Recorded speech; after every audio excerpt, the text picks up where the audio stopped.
সংযুক্ত আরব আমিরাতে বসবাসরত আমার অনেক বাংলাদেশি ভাই বোন আছেন যারা লাইসেন্সের ইমিগ্রেশন কার্ড ব্লক।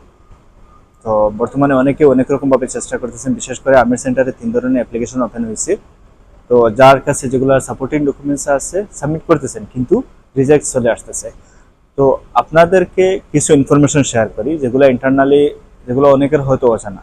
দেখুন, ইমিগ্রেশন থেকে যেটা অপশন ওপেন করেছে ওনারা, তো ওনারা চাইতেছে যে আপনার bank statement, mainly bank statement, আপনার অরিজিনাল অফিস আছে কিনা, আপনি এই দেশের সরকারকে ট্যাক্স দিতেছেন কিনা, আপনার কোম্পানির এমপ্লয়ীদের আপনি স্যালারি দিতেছেন কিনা, আপনার অরিজিনালি আপনি এই দেশে বিজনেস করতেছেন কিনা, ওই জিনিসগুলো দেখতে চাইতেছে।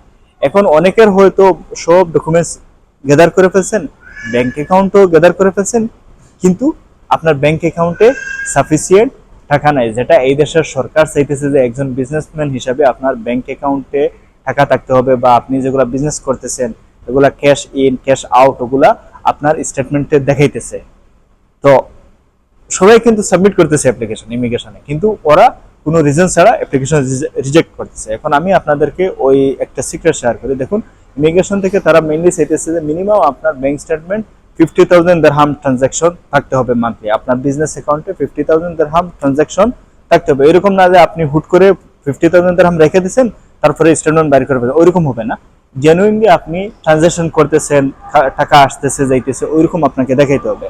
আর অফিসের বেলায় তো আপনার অরিজিনাল অফিস, ফিজিক্যাল অফিস দেখাইতে হবে। ভার্চুয়াল অফিস যদি আপনি নিয়ে ইমিগ্রেশন সাবমিট করে রিজেক্ট করে দেয়, আর আপনার কোম্পানির লেবারদের আপনি time to time WPS clear করতেছেন, ওগুলো আপনাকে দেখাইতে হবে। দেন অনলি আপনার অ্যাপ্লিকেশন অ্যাপ্রুভ আসার চান্সেস থাকে।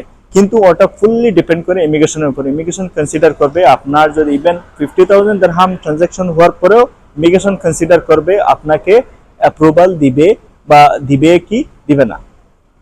Thank you.